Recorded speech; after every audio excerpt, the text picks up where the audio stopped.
ಇತಿಹಾಸ ಗೊತ್ತಾದ್ರೆ ನಾವು ಸರಿದಾರಿನಲ್ಲಿ ನಡೀಲಿಕ್ಕೆ ಅನುಕೂಲ ಆಗ್ತದೆ. ಇತಿಹಾಸನೇ ಗೊತ್ತಿಲ್ಲದೆ ಹೋದ್ರೆ ತಪ್ಪುಗಳನ್ನು ತಿದ್ಕೊಳ್ಳೋದು ಹೆಂಗೆ, ಸಮಾಜದಲ್ಲಿ ಬದಲಾವಣೆ ತರೋದು ಹೆಂಗೆ? ಅದಕ್ಕೆ ಅವ್ರು ಹೇಳಿದ್ರು, ವಚನ ಸಾಹಿತ್ಯ ಮತ್ತು ದಾಸ ಸಾಹಿತ್ಯ ಇವೆರಡೂ ಕೂಡ ಕನ್ನಡ ಸಾಹಿತ್ಯದ ಭಾಗ ಆದರೂ ಕೂಡ ಬಹಳ ಕನ್ನಡ ಸಾಹಿತ್ಯದಲ್ಲಿ ಬಹಳ ಪ್ರಮುಖವಾದಂತಹ ಪಾತ್ರಗಳನ್ನು ವಹಿಸಿದೆ.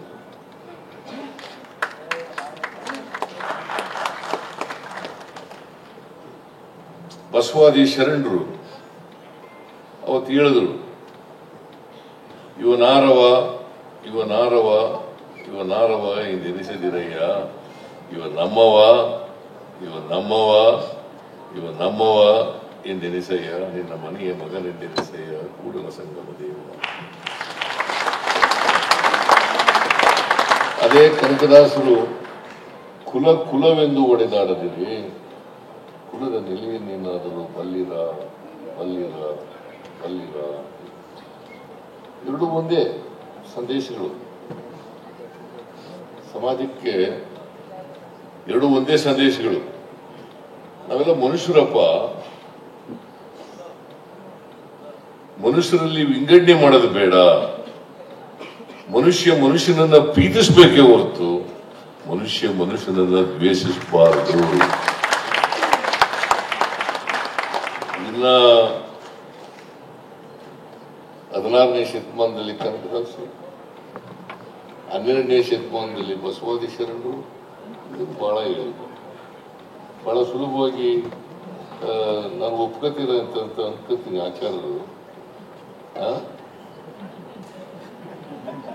ಧರ್ಮ ಅಂದ್ರೆ ಏನು ಅಂತ ಬಸವಾದಿ ಶರಣರು ಬಹಳ ಸುಲಭವಾಗಿ ಹೇಳಿದರು. ದಯೇ ಧರ್ಮವದ ಮೂಲವಯ್ಯ, ದಯೆ ಇಲ್ಲದ ಧರ್ಮವ್ಯಾವುದಯ್ಯ ಅಲ್ವಾ? ಎಷ್ಟು ಸುಲಭವಾಗಿ ಹೇಳಿದ್ದಾರೆ ನೋಡಿ, ಎಲ್ರಿಗೂ ಅರ್ಥ ಆಗೋ ಭಾಷೆನಲ್ಲಿ. ಅವರು ಅನೇಕ ಸಂಸ್ಕೃತ ಶ್ಲೋಕಗಳನ್ನೆಲ್ಲ ಹೇಳಿದ್ರು. ಆ ಸಂಸ್ಕೃತ ಶ್ಲೋಕಗಳು ನನಗೆ ಗೊತ್ತಾಗಲ್ಲ, ನಿಮಗೂ ಗೊತ್ತಾಗುತ್ತೆ. ಈಗ ಧರ್ಮನ ಜನರಿಗೆ ಗೊತ್ತಿಲ್ಲದ ಭಾಷೆನಲ್ಲಿ ಹೇಳಿದ್ರೆ ಪ್ರಯೋಜನ ಏನು? ಜನರು ಭಾಷೆಯಲ್ಲಿ ಧರ್ಮ ಬೋಧನೆ ಮಾಡ್ತಕ್ಕಂಥದ್ದು ಆಗ್ಬೇಕು. ಅದನ್ನ ಬಸವಾದಿ ಶರಣರು ಮಾಡಿದ್ರು, ಕನಕದಾಸರು ಮಾಡಿದ್ರು ಅಲ್ವಾ ಆಚಾರ್ಯರೇ?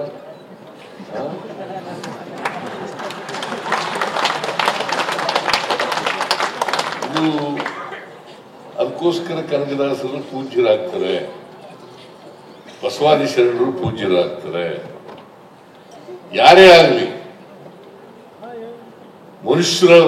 ಮನುಷ್ಯರನ್ನ ಕಾಣಬೇಕು.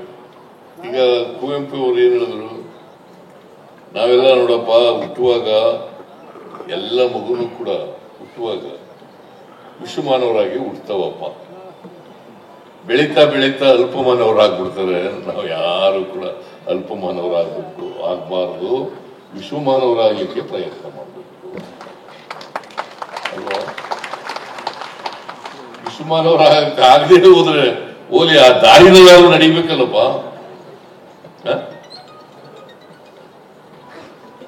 ಕನಕದಾಸರು ಬಗ್ಗೆ ನಾನು ಅನೇಕ ದೃಷ್ಟಾಂತಗಳನ್ನೆಲ್ಲ ಹೇಳಕ್ ಹೋಗಲ್ಲ. ಅವ್ರ ಘಟನೆಗಳು ಏನೇನು ನಡೆದೋ, ಏನೇನಾಯ್ತು, ಯಾಕೆ ಬದಲಾವಣೆ ಆದ್ರು ಅವೆಲ್ಲ ಹೇಳಕ್ ಹೋಗಲ್ಲ. ಸಮಯನೂ ಇಲ್ಲ. ಬಹಳ ಜನ ಹೇಳಿದ್ದಾರೆ. ನಮ್ಮ ತಂಗಡಿಗೂ ಕೂಡ ಅವರು ಹುಟ್ಟು ಬೆಳವಣಿಗೆ ಮತ್ತೆ ಕೊನೆಯಲ್ಲಿ ಏನಾದರೂ ಅನ್ನೋದ್ರ ಬಗ್ಗೆ ಎಲ್ಲ ಹೇಳಿದ್ದಾರೆ. ನಾನು ಅದನ್ನೆಲ್ಲ ಮಾತಾಡಕ್ ಹೋಗಲ್ಲ. ನಾವು ಮಾಡಬೇಕಾಗಿರೋದು, ಕನಕದಾಸರಿಂದ ಕಲಿಬೇಕಾಗಿರ್ತಕ್ಕಂಥದ್ದು ಏನಪ್ಪಾ ಅಂತಂದ್ರೆ, ನಾವೆಲ್ಲರೂ ಮಾನವರಾಗಿ ಬದುಕ್ತಕ್ಕಂಥ ವ್ಯವಸ್ಥೆ ಆಗಬೇಕು,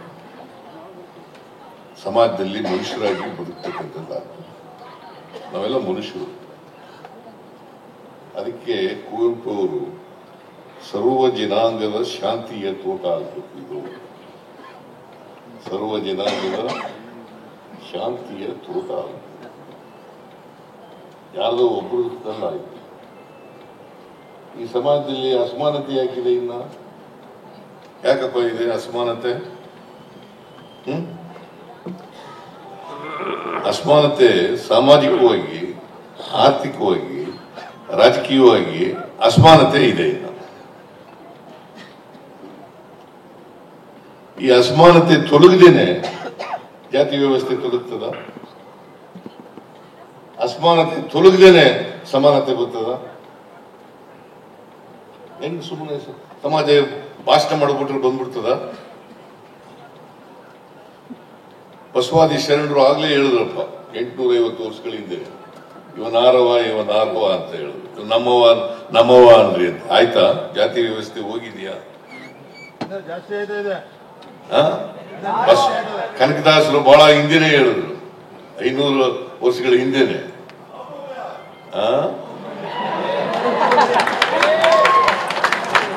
ಕುಲ ಕುಲ ಎಂದು ಒಡೆದಾಡದಿರಿ, ಕುಲದ ನೆಲೆಯನ್ನಾದರೂ ಬಲ್ಲಿರ ಹೋಯ್ತಾ?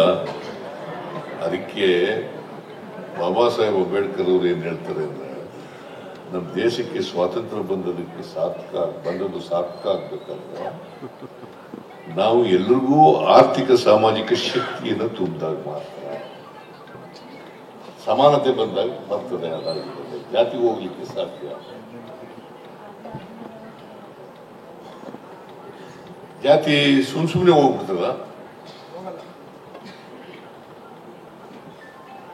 ನಮ್ಮಲ್ಲಿ ಬಹಳಷ್ಟು ಸುಧಾರಣೆಗಳಾಗಿದ್ದಾವೆ. ಬಸವಾದಿ ಶರಣರು ಸುಧಾರಣೆ ಮಾಡಿದ್ರು, ಬುದ್ಧ ಸುಧಾರಣೆ ಮಾಡಿದ್ರು, ಕನಕದಾಸರು ಸುಧಾರಣೆ ಮಾಡಿದ್ರು, ಅಂಬೇಡ್ಕರ್ ಸುಧಾರಣೆ ಮಾಡಿದ್ರು, ಮಹಾತ್ಮ ಗಾಂಧೀಜಿಯವರು ಸುಧಾರಣೆ ಮಾಡಿದ್ರು. ಆದ್ರೆ ಹೋಗಿಲ್ಲ. ಅದಕ್ಕೆ ಅಂಬೇಡ್ಕರ್ ಅವರು 1949 ನವೆಂಬರ್ 25ನೇ ತಾರೀಕು ಕಾನ್ಸ್ಟಿಟ್ಯೂಂಟ್ ಅಸೆಂಬ್ಲಿನಲ್ಲಿ ಭಾಷಣ ಮಾಡಿದರು. 1949 ನವೆಂಬರ್ 25ನೇ ತಾರೀಕು. It was his last speech made in the Constituent Assembly. ಏನಂತ ಹೇಳಿದ್ದಾರೆ ಅಂತಂದ್ರೆ, ನಮ್ಗೆ ಅಷ್ಟೊತ್ತಿ ಕಾಲೇ ಸ್ವಾತಂತ್ರ್ಯ ಬಂದಿತ್ತು. 1950 ಜನವರಿ 26ನೇ ತಾರೀಕಿನಿಂದ ನಾವು ಇವತ್ತು ಅಂಗೀಕಾರ ಮಾಡಿರ್ತಕ್ಕಂಥ ರಾಜ್ಯಾಂಗ ಸಂವಿಧಾನ ಜಾರಿಗೆ ಬರ್ತದೆ. ಆ ಜಾರಿಗೆ ಬಂದಿನ ಎಂಥ ಸಮಾಜಕ್ಕೆ ಕಾಲಿಡ್ತಾ ಇದ್ದೀವಿ ಅಂತಂದ್ರೆ, ವೈರುಧ್ಯತೆ ಇರ್ತಕ್ಕಂಥ ಸಮಾಜಕ್ಕೆ ಕಾಲಿಡ್ತಾ ಇದ್ದೀವಿ. ನಮಗೆ ರಾಜಕೀಯ ಪ್ರಜಾಪ್ರಭುತ್ವ ಸಿಕ್ಕಿದೆ, ಆರ್ಥಿಕ ಸಾಮಾಜಿಕ ಪ್ರಜಾಪ್ರಭುತ್ವ ಸಿಕ್ಕಿಲ್ಲ. ಅದು ಸಿಕ್ಕವರಿಗೆ ಅಸಮಾನತೆ ಹೋಗಲ್ಲ. ಆರ್ಥಿಕ ಅಸಮಾನತೆ, ಸಾಮಾಜಿಕ ಅಸಮಾನತೆ. ಅದೇ ಬುದ್ಧ ಹೇಳಿದ್ದು, ಇದನ್ನೇ ಬಸವಣ್ಣ ಹೇಳಿದ್ದು, ಇದನ್ನೇ ಕನಕದಾಸರು ಹೇಳಿದ್ದು, ಇದನ್ನೇ ಅಂಬೇಡ್ಕರ್